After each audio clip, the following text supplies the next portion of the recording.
Okay, peeps, I want to take a couple minutes and talk to you about the inflation situation that we are experiencing in the country as of late. So, I'm going to tell you that it is basically two parts. Inflation is caused by two parts. It is caused by the spending, yes. When you have $8.2 trillion and the latter part of the spending during the Trump administration in order to stimulate the American economy, that's costly. And you would also have to say that the $3.2 trillion worth of spending under the Biden administration, that is costly as well. But both of those cases, I'm going to tell you that's a sweetener. In other words, those sweeteners will drive up the cost of inflation. And then, of course, it will be up to the Fed in order to help tamp down that inflationary cost. Now, the other part of the inflation picture is, without a doubt, the Trump tariffs. Now, and that's kind of like a two-edged sword. The reason why I say that is because on one hand, we want the tariffs in place in order to change the behavior of the Chinese.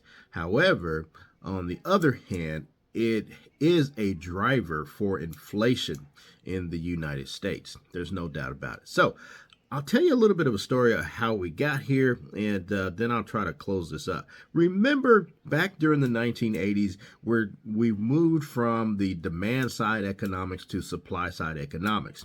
When it comes to supply side economics, everybody is familiar with cutting taxes, cutting marginal tax rates, those type of things. But most people forget about the free trade aspect of supply side economics. And when you talk about free trade, the whole thing about free trade is to reduce the tariffs to a point where they're not much of a factor.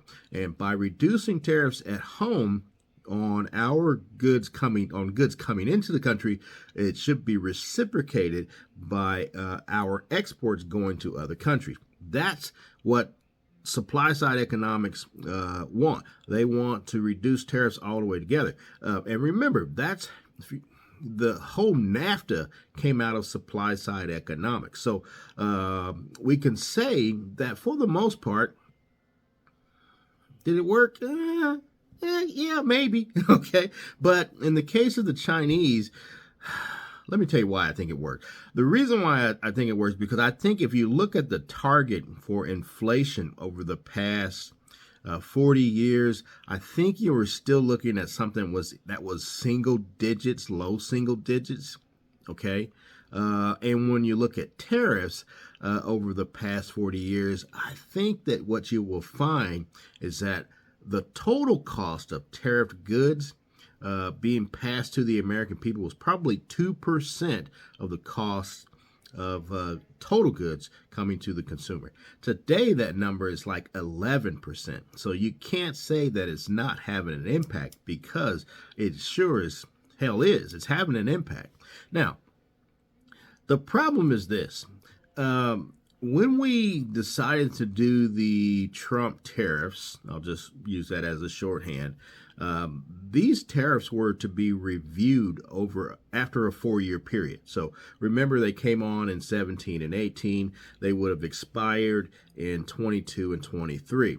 Now, in both cases where they were set to expire, a review was done, and you might say a filler was sent out to the American business, and American business wants these tariffs in place, or to be kept in place. Now, and I want you to remember something. When these tariffs came on back in 2017, 2018, the business community told the American people, if you were watching CNBC or Fox Business or whoever it would have been, they were telling you that they were not going to pass off that cost to the American people. Now, that was 2017, 18, 19, right? By 2021, those pass-throughs were making their way to the American people. So you were paying more for goods and services, especially those goods and services that were coming from China. And remember, tariffs were placed on about 60% of all goods coming in from China. Now, here's the rub. So not only did the tariffs not come off because businesses wanted them to be in place, But at the same time, you had a COVID pandemic issue that was driving cost as well. Well, COVID is not that much of a factor, and the tariffs still remain after we had a run up on the stimulus or the sweetener that was injected by the spending that we did. So the tariffs remain, but they remain because the Chinese don't want to do anything about it, and the Americans don't want to do anything about it either. And you have to remember, the American people are still going to bear the brunt of this inflationary expense. So, I'm not down on the Trump administration for the tariffs because I understand the reason why we did it. We want to curb the Chinese appetite for manipulating their currency and also intellectual property theft. There's a number of different things that the Chinese were doing. And forgive me, I close my eyes a lot when I'm thinking.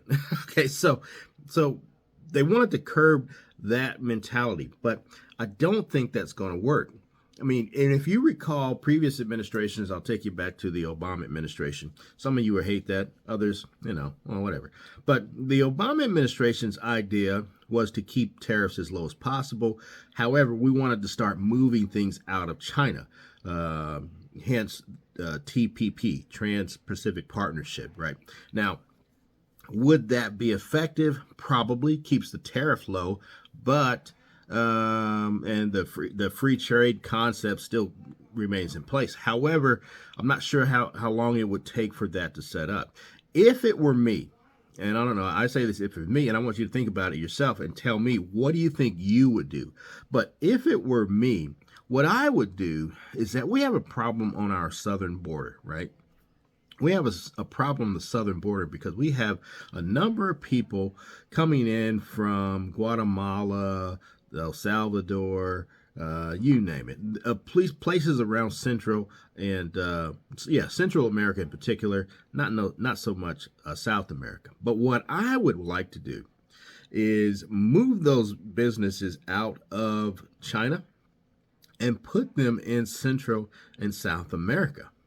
Why not expand NAFTA and make that free trade agreement not only include just Mexico and Canada, but also those Central American countries? Because if they have jobs and prosperity down there, then there is a reasonable person that should say that then they would stop coming here. Right? So solves two issues with one stone, so to speak. I'm not using the metaphor right, but it's late in the evening at this point. So anyway, but that would be my idea. I don't know what your idea would be, but as it stands right now, there is no relief for those tariffs. That means the American people will ultimately pay more. And that ultimately means that I'm not sure if we really, everybody wants inflation to get back into that target range of like 2%, but I think it becomes extremely difficult for us to get back to that target of 2% with the tariffs in place as they are. Remember, right now we're about 3.5. We were as high as 9% inflationary.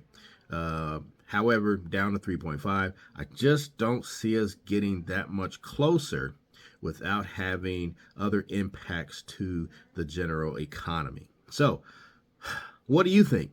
I didn't want this to run for 10 minutes, but it somehow did. What do you think our solution should be? Because what we're currently doing, definitely, I think the next 1.5% or so probably comes with a great deal of pain. What do you think?